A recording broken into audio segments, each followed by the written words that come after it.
El London Calling era el mensaje inicial de los locutores de la BBC durante la Segunda Guerra Mundial. Más tarde, una canción lo convertiría en himno generacional para tiempos convulsos. Hoy, emitiendo Brussels Calling, tu podcast de análisis europeo y política internacional con Javi López. Para tiempos no menos inciertos. Vuelve Brussels Calling, el podcast de política europea e internacional que lancé durante la pandemia, el inicio del primer confinamiento, pero que luego, el año pasado, no tuvo la continuidad que hubiera querido, que hubiera tenido que tener. Con este nuevo año, con el 2022 y con los propósitos que siempre van acompañados a los nuevos años, lanzo de nuevo esta segunda temporada que espero que tenga una continuidad mensual, para poder hablar con vosotros sobre la actualidad europea, para poder conversar con invitados y para poder recomendar algunas de las piezas, de los artículos que más me han interesado de la prensa internacional y nacional. Los análisis que nos permiten descifrar lo que está pasando.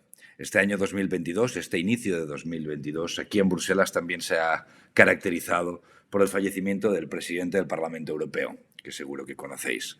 El presidente David Sassoli, el italiano del Partido Demócrata, que había liderado, había presidido la Cámara durante estos 2 primeros años y medio de mandato, lamentablemente falleció a inicios de año. Esto también ha comportado una nueva elección, la de Metsola, Roberta Metsola, la maltesa conservadora, haciendo gala de la alternancia que siempre se produce en la presidencia del Parlamento Europeo, pero provocando, me parece evidente, provocando la paradoja de que ahora el Partido Popular tenga buena parte de las presidencias de las instituciones europeas cuando está francamente en retroceso y en declive en términos electorales y especialmente en el Consejo Europeo, con la llegada especialmente de Olaf Scholz a la Cancillería alemana, la gran noticia en Europa en el final del 2021.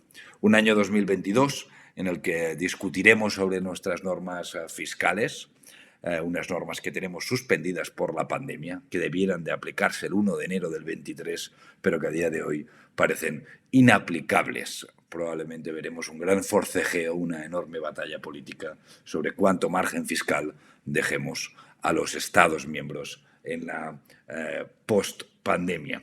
Al mismo tiempo, un año 2022 caracterizado por la aplicación del Fondo de Recuperación ya en funcionamiento, la ejecución de ese paquete de 750.000 millones, que es el embrión de un brazo fiscal europeo y que debiera permitir cabalgar, ¿no?, las disrupciones digitales y medioambientales que puede provocar el proceso de descarbonización, ¿no? Una agenda verde y una agenda digital para evitar un malestar social que acabe incubando problemas institucionales a la Unión. Este año 2022 no solo discutiremos sobre nuestra gobernanza económica para poder consolidar el giro ya hecho durante la pandemia, también desarrollaremos el Pacto Verde Europeo, al que irán destinados buena parte de estos recursos que hemos puesto en marcha con el Fondo de Recuperación. Un Pacto Verde que ya tiene su piedra angular, que es la ley del clima, con un objetivo claro, la reducción de nuestras emisiones en un 55% para el año 2030, pero que ahora tendrá un enorme paquete legislativo, enorme, para poder regular nuestra industria, nuestro transporte, nuestra vivienda y especialmente nuestras fuentes de energía. Un año, este año, el 2022, que no está exento de potenciales problemas, con una elevada inflación y al alza también los precios de la energía. Debemos estar atentos al comportamiento de nuestra economía. Pero sin duda, la noticia de este inicio de año es la posible invasión, la amenaza de la invasión de Moscú sobre Ucrania, y las conversaciones que están teniendo en el seno de naciones, en la OTAN, en el seno de la OTAN y entre Estados Unidos y Rusia sobre el futuro de Ucrania. Lo cierto es que esta nueva crisis, propia del lenguaje más duro entre la competencia entre grandes poderes, el momento antipático y agresivo que vive este mundo, este tiempo, pone al descubierto, desnuda buena parte de las debilidades que hoy tiene la Unión en materia de política exterior y que debiera ser el mayor de los acicates a poder construir una verdadera autonomía estratégica. Este, sin duda, también será uno de los grandes debates del año. Esperemos poder hablar de todo ello durante este año 2022. Bienvenidos de nuevo. Brussels Calling. Conversaciones con... Para mí es un placer poder tener a Pol Morillas hoy en este podcast, en Brussels Calling, ahora que lo relanzamos. Pol Morillas es director del CIDOB y conocedor de la actualidad europea a fondo. Muchas gracias por poder compartir un rato conmigo, con nosotros. Un placer, Javi, muchas gracias. La verdad es que, como bien sabes, ahora mismo la actualidad europea, tanto el Pleno del Parlamento Europeo como toda la conversación pública, está girando alrededor de la posibilidad de que Putin decida Moscú invadir Ucrania, ¿no? Y de hecho esta nueva crisis, undécima crisis en nuestra vecindad este, está desnudando de nuevo las debilidades estructurales de la Unión en materia de política exterior. A mí me gustaría que pudieras hablar un poco sobre lo que le está sucediendo, por qué y qué nos está diciendo de las fallas en nuestra acción en materia de política exterior, lo que estamos padeciendo. Sí, pues lo primero que hay que decir es que es una muestra más de cómo se revaloriza la geopolítica en estos tiempos que corren, ¿no? En un momento en que pensábamos que todo era transnacional, que todos los flujos, desde comerciales a digitales, a la manera de entender el mundo, pues las fronteras iban perdiendo relevancia, pues resulta con este ejemplo de la posible invasión de Ucrania por parte de Rusia, pero también la fractura, digamos, en las zonas de falla de China con Taiwán, pues todo esto nos revaloriza la importancia de la geopolítica, la importancia de lo territorial en la seguridad internacional a día de hoy. Y eso responde también, por supuesto, a que las mismas potencias están jugando el juego geopolítico. Es decir, ya no se trata solo de esa comunidad global y el entendimiento en ella misma, sino también de defender intereses sobre la base territorial y sobre la base de las relaciones con los vecinos, que es el segundo punto para mí fundamental. Mientras Europa se debate sobre su papel global, allí donde tiene más deberes que hacer y donde tiene más riesgo para su propia seguridad y la de los ciudadanos es en sus límites, es en las regiones más cercanas. En su momento fue Libia, Siria y el sur, ahora mismo es el este con Ucrania, como también lo fue en 2014, 2015, y eso nos debe hacer pensar sobre dónde es el sitio donde Europa puede contribuir más a la seguridad internacional. Y probablemente esto pasa por el vecindario. Y aquí es también lo que, por ejemplo, Estados Unidos le está pidiendo a Europa: una capacidad de acción, unas capacidades claras y, sobre todo, ocuparse de aquellas regiones que están más cerca, por interés propio, ¿no? Que están más cerca del continente europeo. Y esto reconfigura totalmente la política exterior europea, la manera como tenemos de pensar en el poder, la manera como nos relacionamos con otras potencias y cómo nos relacionamos con nuestro vecindario. Sí, sin duda la verdad es que tal y como ha operado, ¿no?, la Unión en su vecindad, ha acabado mostrando una enorme incapacidad para poder influir, ¿no? Y ahí es donde debiera de ser capaz de operar, ¿no?, de forma natural. Alrededor de este debate, ¿no?, de nuestra capacidad de influir fuera en un lenguaje propio del poder, uno de los términos que han hecho más fortuna en Bruselas y en las capitales para explicar los deberes pendientes es la autonomía estratégica, ¿no? Y de hecho no es sencillo luego tener consensos alrededor de lo que significa exactamente este concepto. Durante esta presidencia, la actual presidencia que hemos iniciado, de Macron, de Francia, es muy probable que sea uno de las banderas, ¿no?, por parte del Consejo. Me gustaría un poco que hablaras de esto, ¿no?, de la autonomía estratégica, de qué significa, qué es, qué debiera de ser. La autonomía estratégica es parte lógica de un proceso de madurez de la Unión Europea. Es decir, la Unión Europea, que ya no puede mirar solo hacia adentro y preocuparse de conseguir mayores cotas de integración, mayor integración en distintos ámbitos, tiene que también tener herramientas de cara al exterior. En primer lugar, porque toda política interna tiene una dimensión exterior. Eso es claro en el ámbito energético, lo es en el ámbito económico y monetario, lo es en materia digital. En todas las políticas de desarrollo interno ayudan a la dimensión exterior, pero también porque lo exterior demanda mucho más o toma mucho más protagonismo en esa lógica de confrontación creciente geopolítica. Entonces, ¿cuál es el problema para la Unión Europea? Básicamente que la autonomía estratégica, por mucho que el discurso haya ido digamos, aumentando en ese sentido y incluso el consenso político general haya ido aumentando en torno a esa necesidad de dotarse de autonomía estratégica, hay distintos puntos de vista sobre lo que eso realmente significa.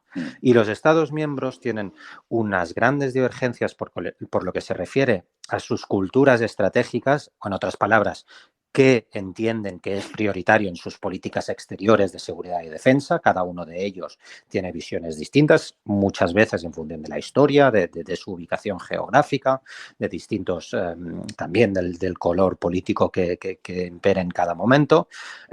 Y eso hace que haya distintas culturas estratégicas. Pero también el problema de la Unión Europea es que no ha sido en materia de política exterior y de seguridad capaz de aunar capacidades.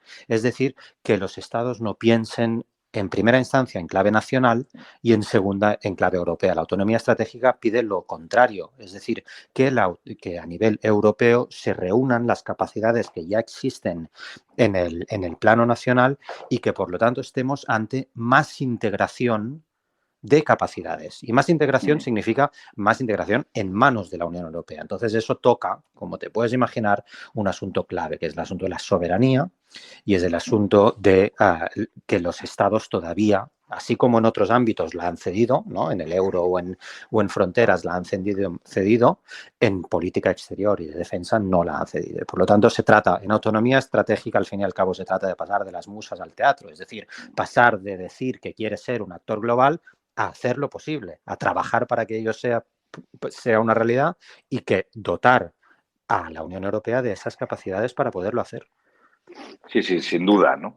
Tener un marco de decisión que te permita operativizar las capacidades que uno ya tiene, que tenemos entre los 27 y tomar decisiones geoestratégicas alineadas, ¿no? Y aquí, Javi, tienes toda la razón, que es una cuestión también del mecanismo de toma de decisiones, es decir, en tanto y en cuanto esas decisiones en gran medida, con contadísimas excepciones, se toman por unanimidad, esa lógica del regreso a la soberanía, digamos, ¿no? de retener la soberanía de cada Estado miembro, pues todavía se hace más difícil de aunar en el marco europeo, ¿no? Porque si la unanimidad rige es muy fácil, sale gratis casi, por decirlo coloquialmente, vetar decisiones, porque al fin y al cabo puedes bloquear todo el esquema de política exterior, de seguridad y defensa, sin demasiados costes sobre ello, ¿no? Y eso, por supuesto, es claramente un elemento que frena la capacidad de la Unión de ser actor geopolítico.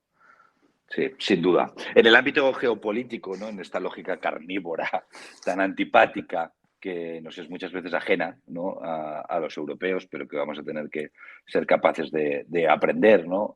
Su lenguaje, probablemente la tensión que acabe atravesando todas las discusiones durante las siguientes décadas es la competición entre China y Estados Unidos, ¿no? Esa es una de las grandes discusiones. De hecho, es la batalla central en el gran juego de poder en el ámbito internacional, y dentro de Bruselas tenemos opiniones matizadamente diferentes sobre cuál debiera de ser nuestro papel, ¿no? en esta competición entre Pekín y Washington. A mí me gustaría saber cuál es tu opinión alrededor de esto, ¿no? Teniendo en cuenta que, como he dicho, acabará atravesando todas las relaciones internacionales durante las siguientes décadas.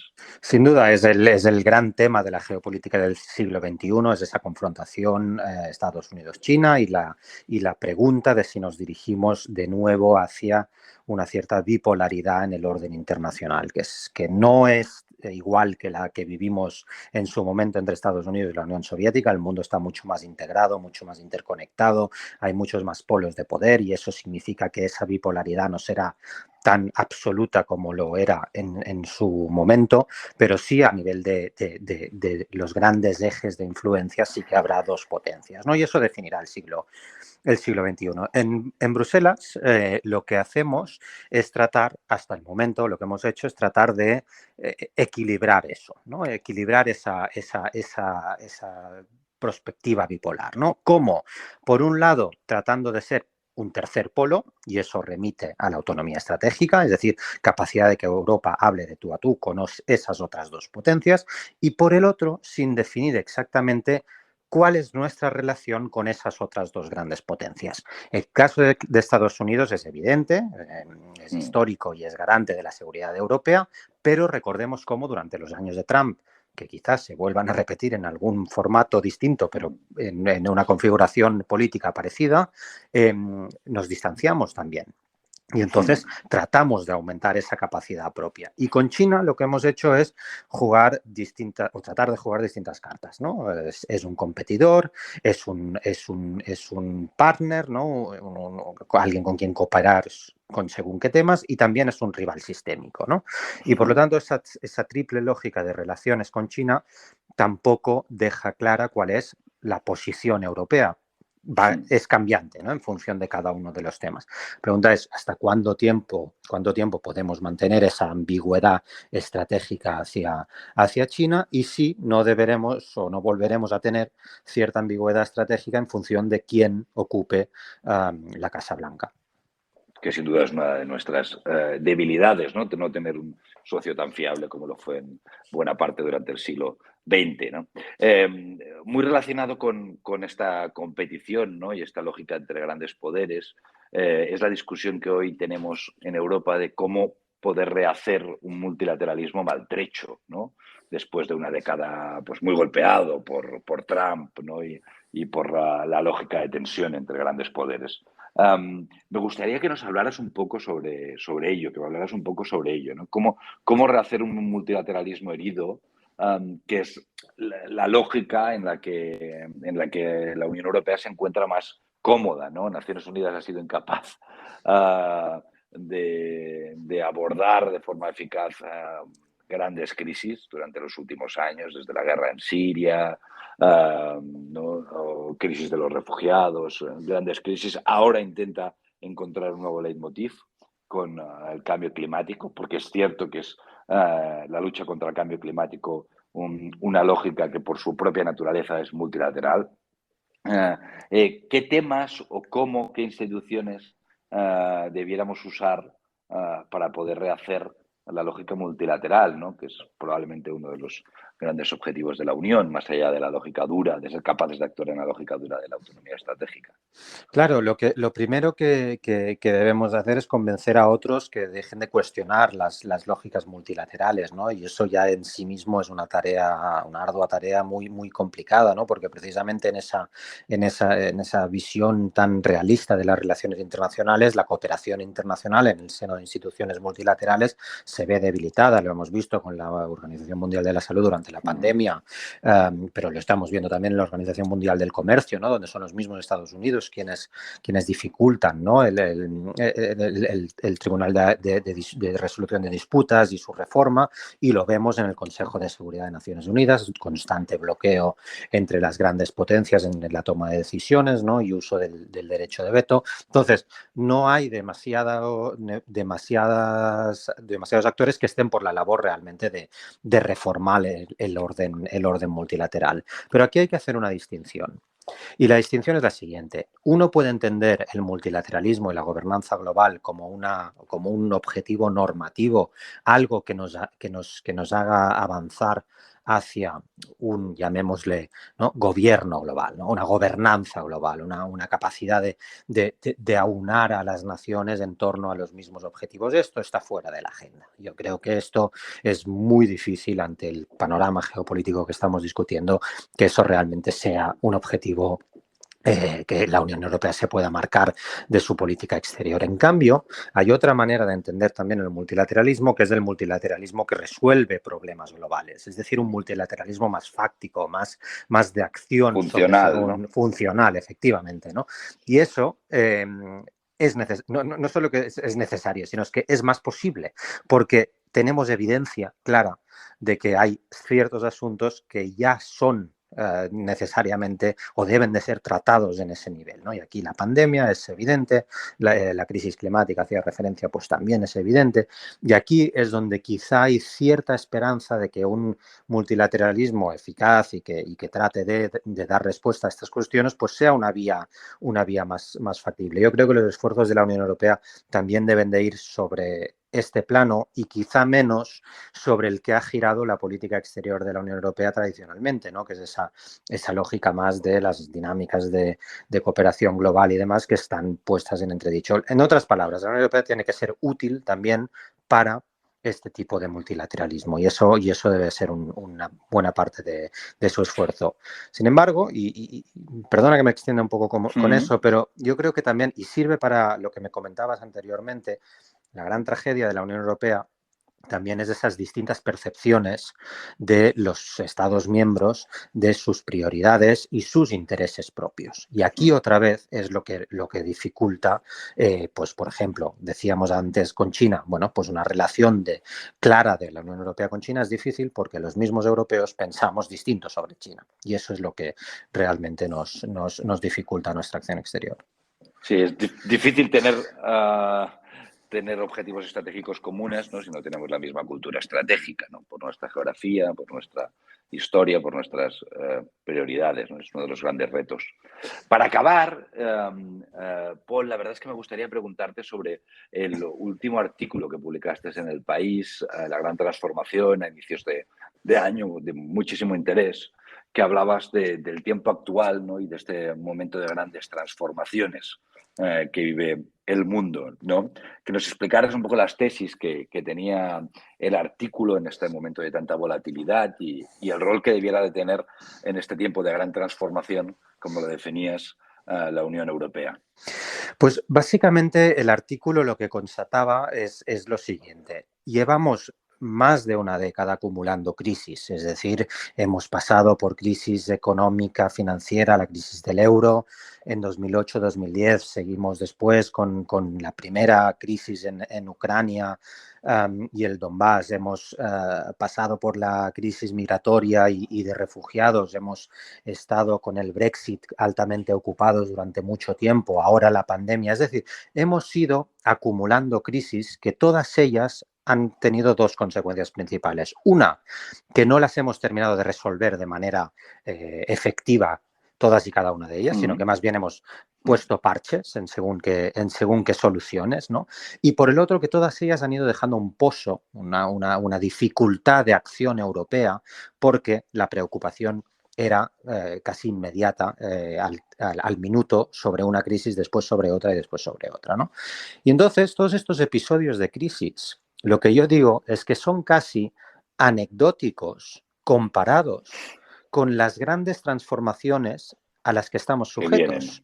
Y aquí es donde es curioso, porque hemos dedicado muchísimo esfuerzo y energía, por buenas razones, a según qué crisis de estas, algunas de ellas incluso autofabricadas, ¿no? Como el Brexit, ¿no? Y hemos dedicado grandes esfuerzos políticos y eso nos ha hecho no tener suficiente atención puesta sobre esa gran transformación.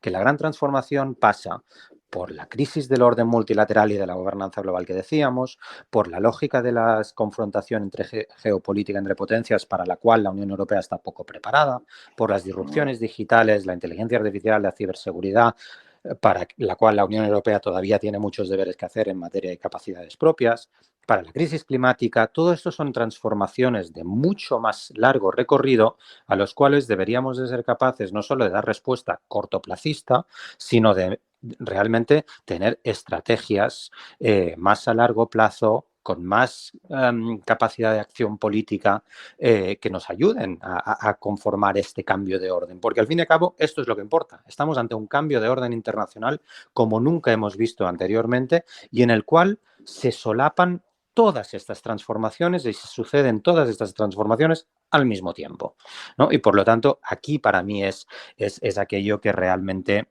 debemos de prestarle muchísima atención porque no nos dejarán estas grandes transformaciones. Es decir, cuando hayamos acordado con el Reino Unido realmente cuán amigos queremos ser en un medio plazo, la crisis climática seguirá estando ahí. Pues la verdad es que ha sido un final perfecto, ¿no? Para resumir el tiempo actual y a lo que debiera enfrentarse probablemente este año, no solo la Unión Europea, este 2022, sino los que vienen. Paul, muchísimas gracias. Paul Morillas, director del CIDOB, por compartir este rato con nosotros y con la gente que escucha este podcast. Estamos en contacto y ha sido un verdadero placer, Javi. Continuamos leyéndote. Perfecto. Muchas gracias. Hasta pronto. Adiós. Brussels Calling, para entender Europa.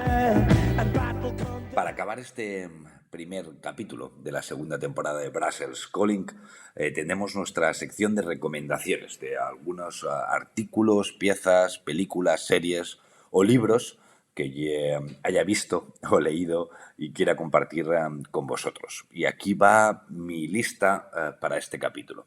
En primer lugar, una pieza de Foreign Policy que tiene una mirada crítica sobre el tratamiento de Occidente, ¿no? La estrategia de Occidente con Rusia, de Stephen Walt. Lo cierto es que nada puede justificar una posible invasión o una potencial invasión de Rusia sobre Ucrania, un tercer país. Absolutamente nada. Y hay que recordar que Rusia es una autocracia fuera de cualquiera de los valores que debemos de defender los europeos, pero al mismo tiempo la situación actual merece una mirada crítica sobre los errores que también ha habido de la estrategia de Europa, Estados Unidos y de la OTAN en su conjunto con Rusia, especialmente porque no está dando frutos en términos de arquitectura de seguridad. Liberal Illusion Caused the Ukrainian Crisis, como ha dicho Stephen Walt, que merece la pena ser leído. Una defensa inteligente del realismo en las relaciones internacionales. En segundo lugar, os recomendaría Demografía, la nueva división de Ivan Krastev, que publica en La Gran Continent, una publicación francesa que también tiene una interesante edición en español, con piezas muy largas, muchas veces que tienen que ver con las relaciones internacionales. Krastev, uno de los pensadores más estimulantes, vivos, el búlgaro, hoy nos presenta esta teoría, ¿no? Que la política post-COVID quedará estructurada alrededor de dos grandes imaginarios apocalípticos, que son la ecología y la demografía. La nueva división sobre la que operará la política. Krastev, siempre inteligente, hace esta explicación a la hora de hablar de dos grandes ansiedades que gestiona hoy Europa y cómo se pudiera construir una política positiva alrededor de esos dos problemas, ¿no? Demografía y ecología. Muy interesante. La tercera recomendación es una película, Miss Marx, de Susana Nicchiarelli, que he visto hace poco en Filming, sobre la vida de Eleanor Marx, la hija de Karl Marx.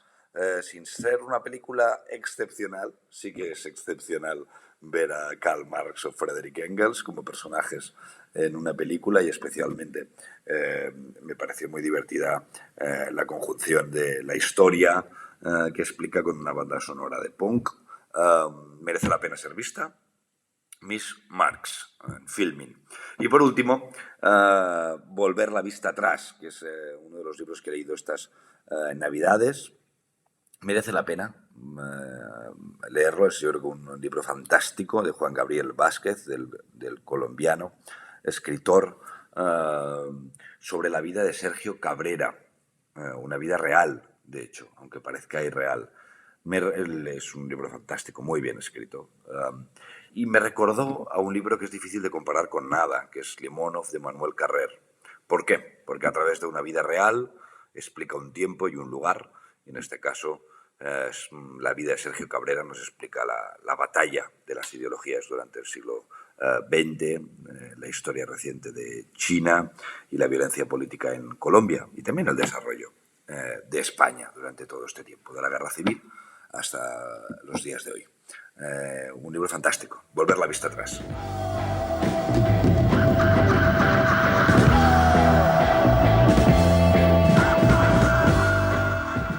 Y acabamos con una canción, como siempre. Esta vez, El don de la ternura, de Nacho Vegas, del último disco, Mundos Inmóviles Derrumbándose, recién sacado del horno. Hasta la próxima.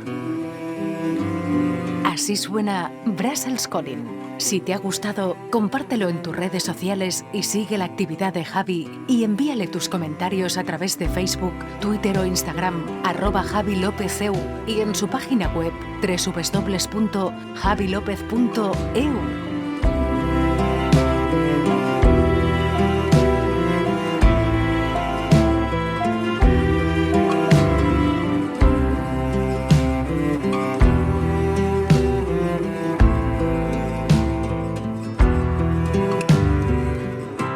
Caminé 5 lunas más, me creí morir.